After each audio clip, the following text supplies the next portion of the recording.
Olá, seja muito bem-vindo e muito bem-vinda a mais um episódio do InspiraCast. E hoje a gente vai falar sobre liderança feminina. Isso mesmo, você está vendo que ao longo dos episódios do InspiraCast, o seu podcast semanal, para inspirar você a poder inspirar outras pessoas, nós temos discutido sobre pontos fundamentais para que possamos nos inspirar ou sermos líderes inspiradores. E na última semana, no último episódio, nós falamos sobre a potência de ser ou de poder ser o líder que queremos ser do jeito que nós somos, né? Isso não significa de forma alguma não ter adaptabilidade, mas significa sim não precisar ceder ou então aniquilar ou anular partes de si mesmo, da sua personalidade, da sua história e trajetória para poder se encaixar na forma de alguém. Nesse universo, nós vamos falar um pouquinho hoje, nessa continuidade, sobre liderança feminina. E o formato de hoje é um pouco diferente. Eu quero trazer para você uma participação muito especial da Dayana Mabel. A Dayana Mabel, que é executiva e mestranda em administração de empresas, no nosso Chroma Summit, agora no último mês de junho. Ela fez uma belíssima abordagem sobre liderança feminina. E é isso que você confere agora no InspiraCast. Uau! Bom dia! Que honra estar aqui, demais. Primeiro porque é uma honra gigantesca fazer parte de um projeto de alguém que eu admiro muito e que vocês também admiram, que é Júlio Volpi. Depois, pela oportunidade de poder rever, e eu contei por alto, viu, Júlio, dezenas, com S, de pessoas que eu tive o prazer de cruzar, né, e de compartilhar a jornada Brasil afora. E mais especial ainda porque estar aqui, neste lugar, nesta posição, falando sobre o que eu vou falar, conversa hoje diretamente com o meu propósito de vida. E eu vou falar mais um pouquinho à frente sobre qual é esse propósito, né?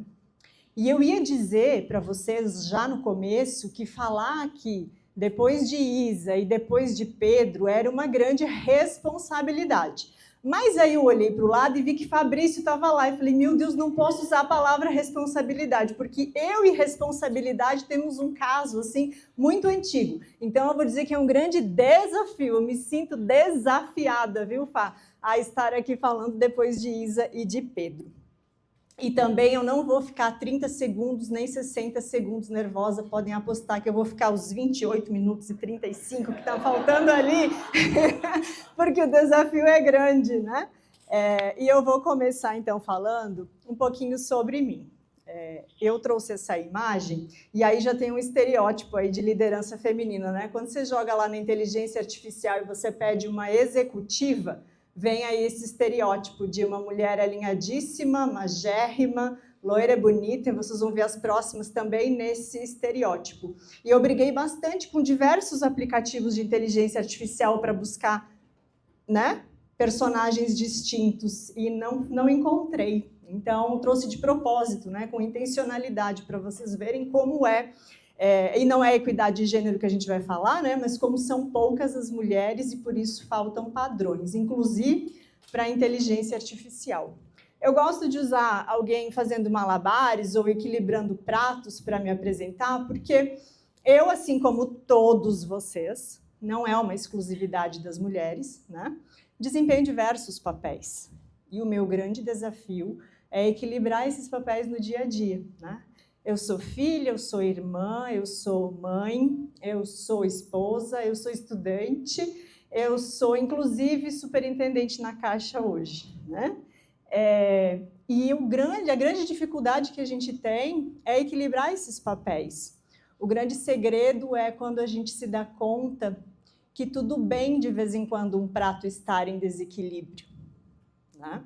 Isso é que faz a diferença, esse estalar de dedos, assim, de repente soar no ouvido e a gente entender que está tudo certo, que não vai ser possível sempre os pratos estarem em equilíbrio, os papéis estarem em equilíbrio o tempo inteiro.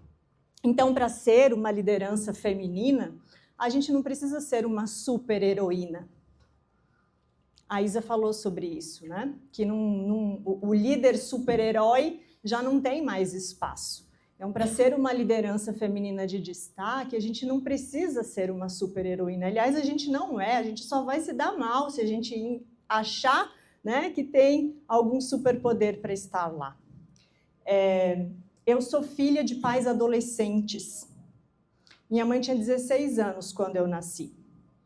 E a minha primeira infância fui criada pela avó. E eu questionei muito, era a única criança, né, no meio de adultos, porque as crianças, na verdade, eram os meus pais. Não é?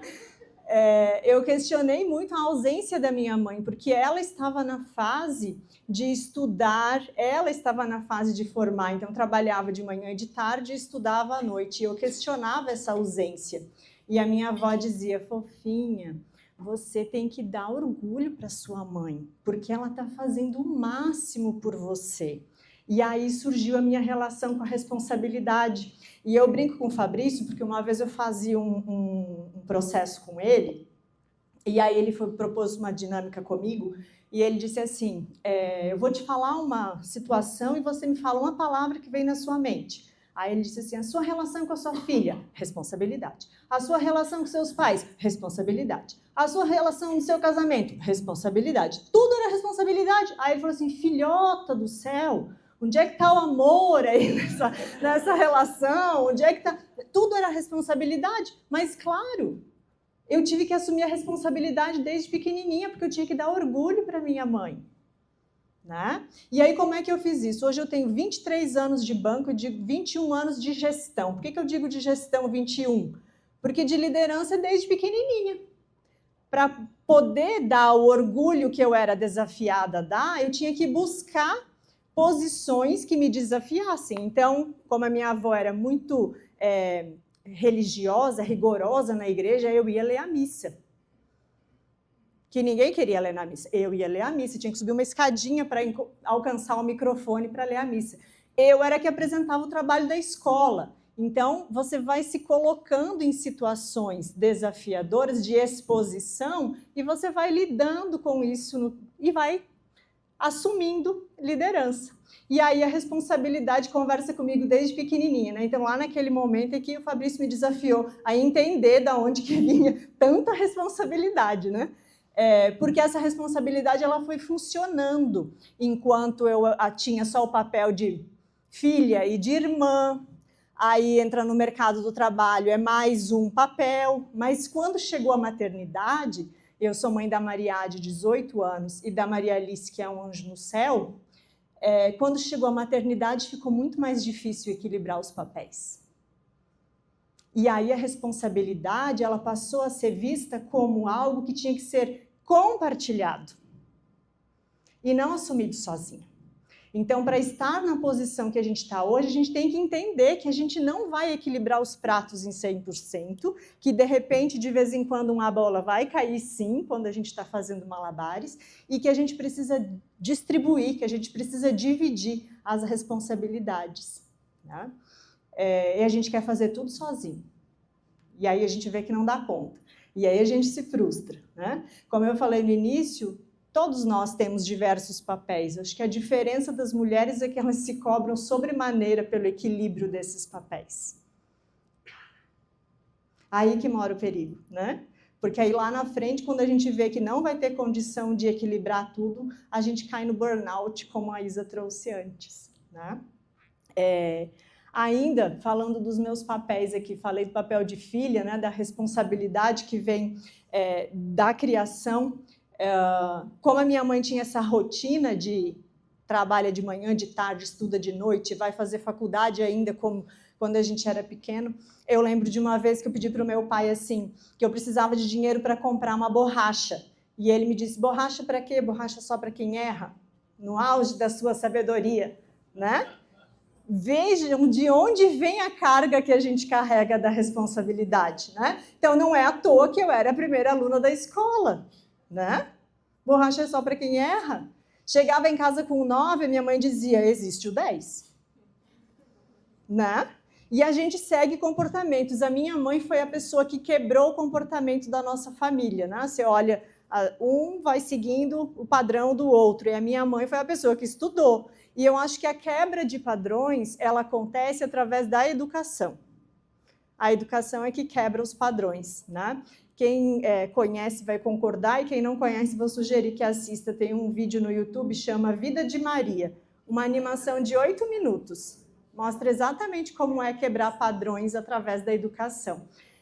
Hoje, líderes que eu conheço, mulheres, elas sempre têm uma história de alguém que na família quebrou o padrão, né? Na minha família foi minha mãe, mas claro, tem o ônus e tem o bônus, né? Eu vi um modelo diferente aí de mulher, que fui seguindo e fiz totalmente diferente com a minha filha, sabe? Quando ela vinha com o 9 da escola, eu dizia, nossa, parabéns, o que faltou para tirar 10? Né? Então, assim, não é simples, não é fácil, tem que ter muita intencionalidade, e essa intencionalidade precisa ter também para a gente começar a abrir espaços e as mulheres poderem ocupar as posições de liderança. Ainda nos papéis aqui, eu quero falar sobre as redes de apoio. Muitas pessoas já devem ter ouvido falar sobre rede de apoio, né? Que é preciso para a gente poder se sustentar aqui numa posição de liderança. E eu quero trazer o sentido da rede de apoio para a rede de apoio daquela que está do seu lado, que te dá o suporte. Porque a rede de apoio, ao longo da jornada, da carreira, ela muda de necessidade. Quando os filhos são pequenos, eu preciso de alguém que pegue na escola se tiver com febre, né? Mas depois a rede de apoio é outra. Para eu assumir a posição que eu tenho hoje, eu mudei de Blumenau, em Santa Catarina, para Rio Branco, no Acre. Foi lá que a oportunidade que eu buscava existia, né? E quem foi comigo foi meu marido.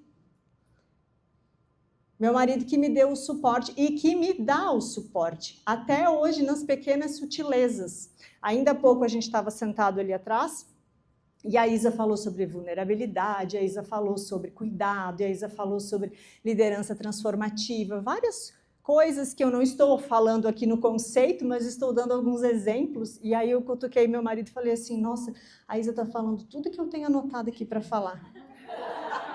Daí ele me disse assim, que bom, né? Imagina se o que você tivesse para falar fosse tudo o contrário dela. Ia ser...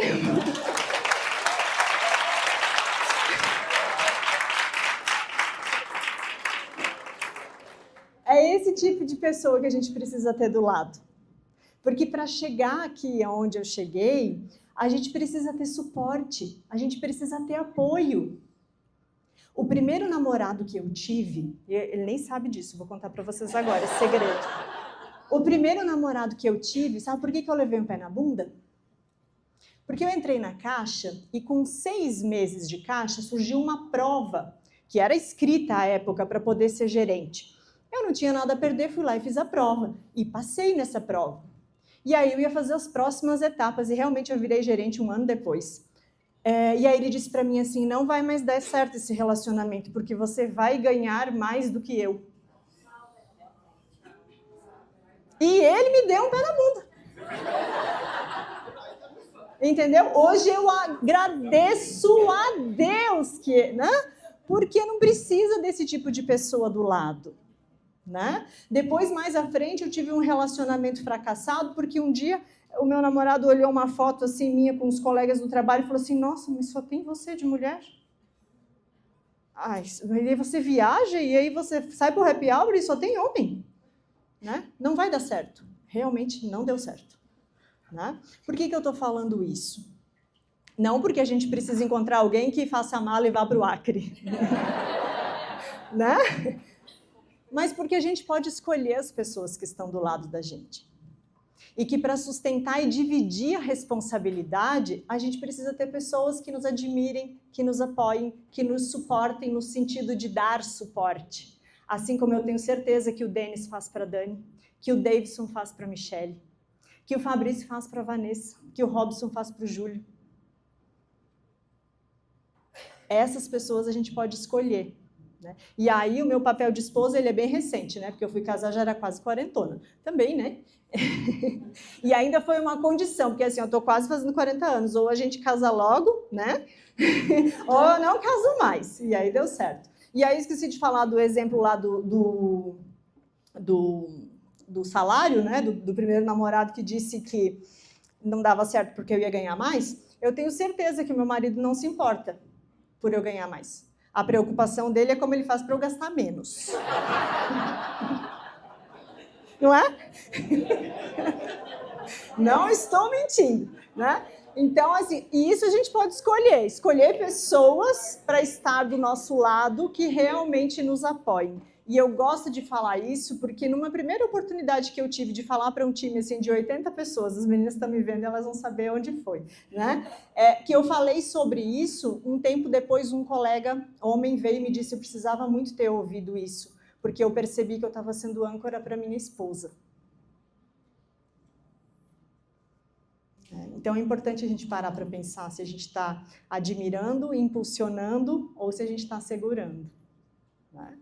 Então essa é a Dayana que é mãe, que é filha, que é esposa, que é estudante, né? Sou mãe da Maria, que tem 18 anos, já falei, mãe da Maria Alice, e a Maria Alice é que faz com que eu esteja aqui. A gente descobriu a Maria Alice quando eu já tinha 41 anos, e logo no início da gestação a gente descobriu que ela tinha síndrome de Down. E nós nos propusemos a ser grandes defensores da inclusão. Porque a gente sabia que ia ser um grande desafio fazer com que a nossa filha não tivesse barreiras, que a nossa filha fosse aceita, que a nossa filha não tivesse dificuldades. Mas a Maria Alice não pôde ficar conosco. Ela ficou 5 dias apenas, e eu me perguntei muito tempo sobre por que isso, né? Por que isso tinha acontecido? Por que ela nos escolheu e ela não deixou a gente, ela não ficou aqui para a gente fazer aquilo que a gente se propôs a fazer? E aí um dia caiu a minha ficha de que eu tinha outra oportunidade, que eu representava um outro grupo que também era minoritário, um outro grupo que também tinha dificuldade, e que eu tinha a oportunidade de ser ouvida. Então, por isso que é muito honroso para mim estar aqui, porque isso faz parte do meu propósito, que não é defender a Maria Alice, que não está aqui, né, com a deficiência dela, mas que é defender um espaço para que cada uma que queira estar aqui possa estar aqui, né? Dizer que não é fácil, mas é possível. E aí eu quero mostrar aqui uma outra executiva para vocês. Vamos ver aí, ó. Para mostrar como é que é o sistema, né? Como é que é o sistema de ser uma liderança feminina no mundo corporativo hoje, né? O sistema é esse muro aí, e é isso mesmo. É uma metáfora, mas que vocês já podem ter ouvido de outras formas, né? Um teto de vidro, uma barreira invisível, um viés inconsciente, e aqui eu estou representando por pedras né, fortes aí, calçadas, para demonstrar que existe sim um machismo estrutural que impede, existe sim um assédio velado, existe sim uma piadinha que é normalizada, existe sim uma interrupção de fala que é persistente, né? Existe sim muitas barreiras, insinuações. Eu lembro, logo que me tornei gerente, um cliente me perguntou, nossa, você sentou no colo de quem para estar aí nessa cadeira?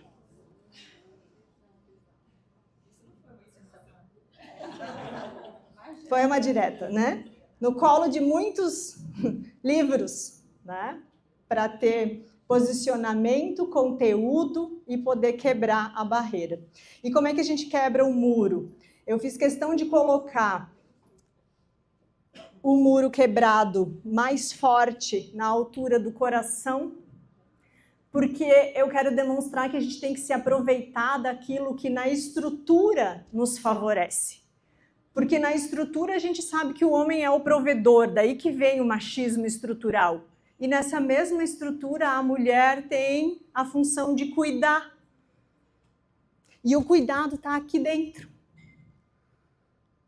E é através desse cuidado, é através dessa condição de enxergar também com o coração as pessoas que a gente começa a quebrar as barreiras, que a gente começa a dizer não para o assédio que é sutil, que a gente começa a dizer para o colega que faz uma piadinha que aquela piadinha não tem mais graça. que a gente começa a dizer para aquele que interrompe na reunião, vou esperar um pouquinho aqui, deixa a Dani terminar de falar e depois a gente te ouve. A gente começa a fazer isso com intencionalidade. E aí a gente vai abrindo, a gente vai quebrando o teto de vidro, a gente vai abrindo o espaço, a gente vai quebrando a barreira. E para fazer isso, a gente precisa ser corajoso. A gente precisa ser ousado. E a gente precisa ser vulnerável. Não foi isso que você disse, Isa? Né? E é aí que eu estou parafraseando a Brené Brown, que fala que a gente precisa ser corajoso e vulnerável. E eu disse várias vezes que ir de Santa Catarina para o Acre era a demonstração da minha coragem e da minha ousadia. E que essa coragem e ousadia tinha nome, que era Aldo Roberto Sardá Filho, porque se ele não tivesse comigo eu não tinha ido. Né? A importância de ter esse suporte, esse apoio, essa admiração, que me deu a condição de mostrar que, ok, tenho medo, estou aqui, estou nervosa, estou suando aqui, estou com calor, mas estou aqui. Tem que ter coragem, tem que ter ousadia para quebrar o muro, para abrir um pouquinho de luz, para quebrar o teto de vidro. E o caminho, gente, ó, outra executiva aí, presta atenção na IA, a gente precisa mudar esse padrão dela pensar. O caminho é sinuoso, o caminho é difícil, o caminho tem pedra. O caminho tem cicatriz, o caminho tem tombo, o caminho tem tropeço, né?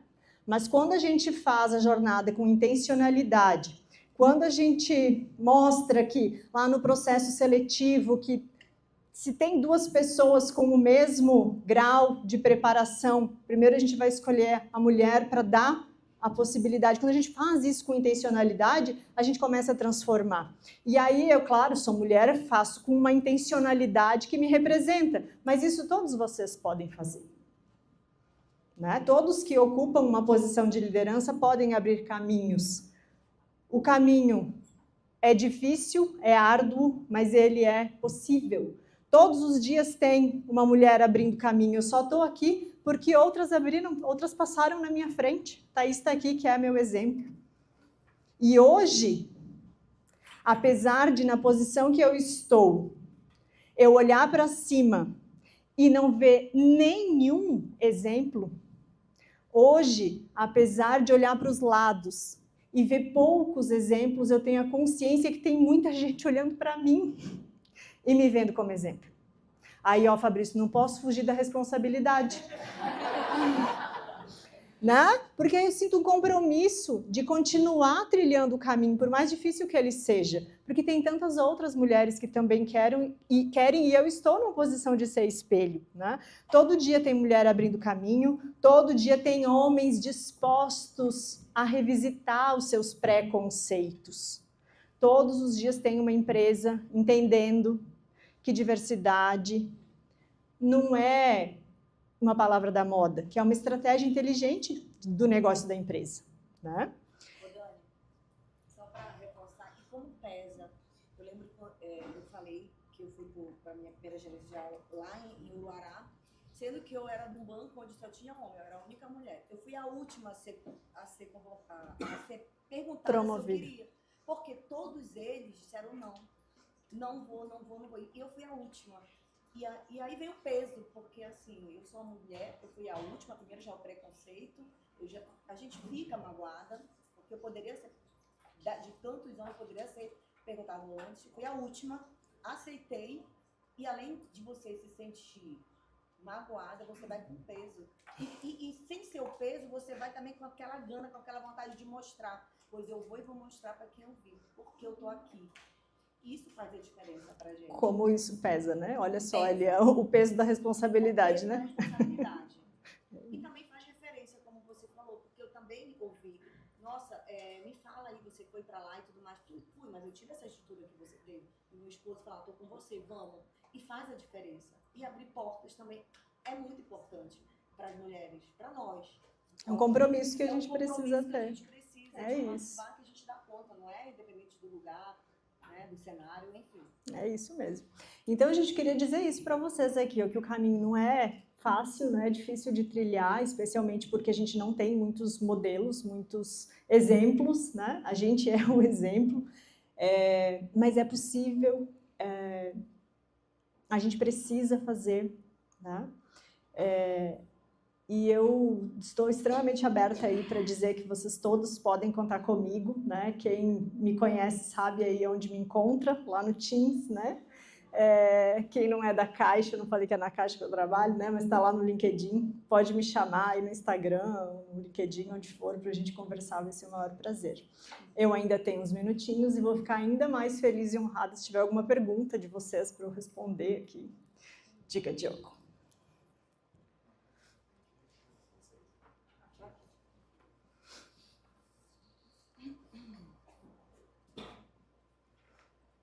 Bom dia, pessoal. Alô? Na verdade, é uma pergunta. Em nome dos seus liderados aqui, você falou em orgulho, né? A gente tem muito orgulho de trabalhar contigo. Você é uma grande líder, uma grande mulher, é moderna, é conectada, inspira a gente a cada dia. Então, obrigado. Fica nervoso, que chora. Ainda mais que a promoção, falando. É verdade. E assim, a forma como você conseguiu se conectar com todos nós, nosso coração faz toda a diferença. Você fez a pauta lá de diversidade, inclusão. Então você vai muito além dos números, você pensa em nós como um todo. E quanto orgulho a gente tem disso e que bom que você está com a gente. Obrigado.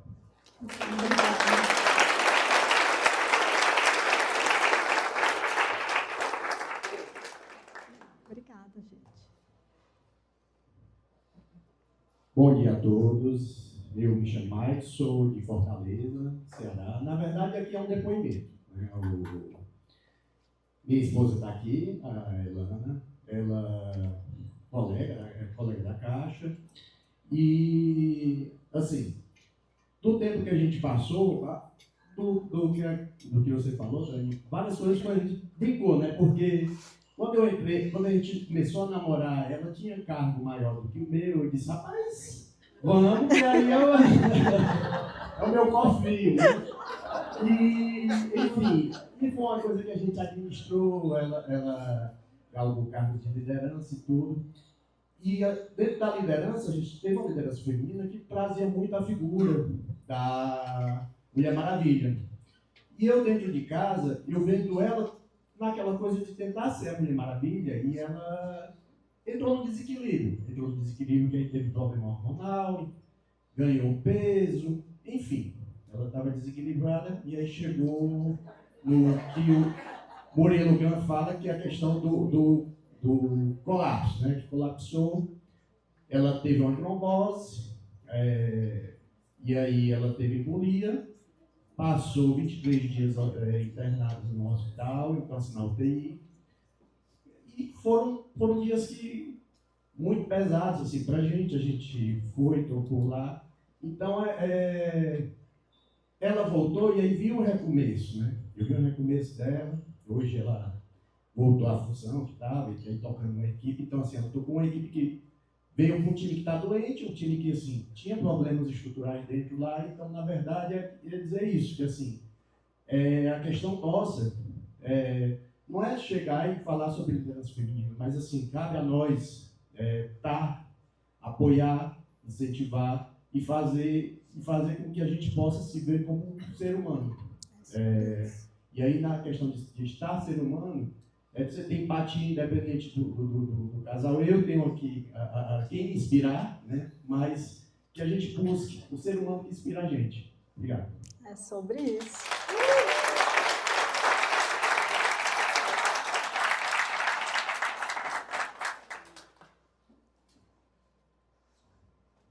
Eu queria te fazer uma pergunta dupla, é o que a gente está fazendo.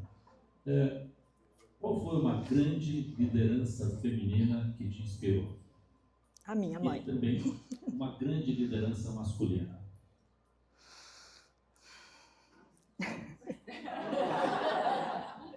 Agora vai parecer que eu estou puxando o saco, né? Mas não é, não. A minha mãe é a mulher mais especial que eu conheci na vida. Eu também tive. Minha mãe foi mãe e pai. Porque ela quebrou o padrão da família. E por mais que ela errou buscando acertar, que é o que a gente faz, ela acertou demais, porque eu tenho o maior orgulho dela, eles têm o maior orgulho de mim, E eu sei que por mais que eu reproduzi os erros dela, também foi tentando acertar, e que a minha filha tem maior orgulho de mim, mesmo eu tendo cometido os erros que eu julguei a minha mãe lá atrás. Só uma última pergunta, agora para fechar. Ela é viva ainda? Ela é viva, ela é jovem, né? Ela tinha 16 anos quando eu nasci. Ela recém tem 60 anos. Eu tenho 44, ela tem 60 anos, é muito jovem. E qual o senso de gratidão? O que você já falou para ela de agradecimento por esse exemplo? Eu peco nisso, sabia, Pedro? Eu peco demais nisso, muito. Agora tenho 1 minuto ainda.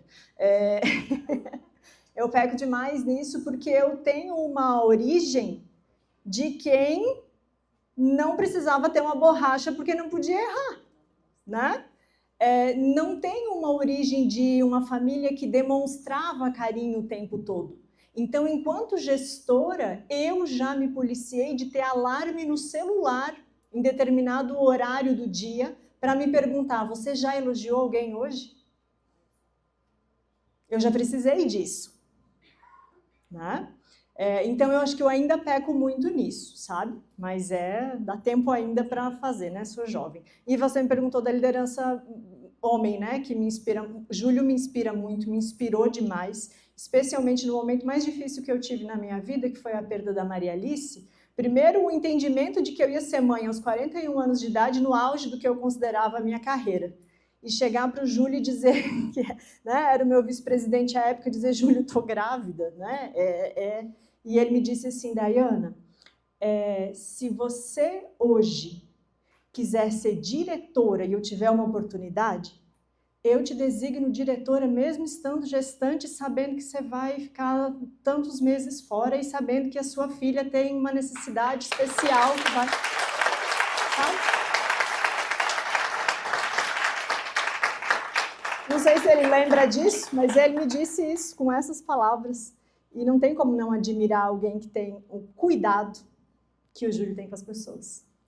Obrigada, gente. Uau!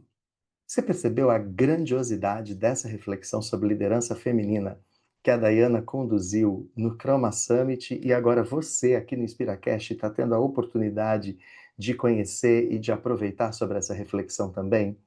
Viu que liderança feminina não é igual a equidade de gênero?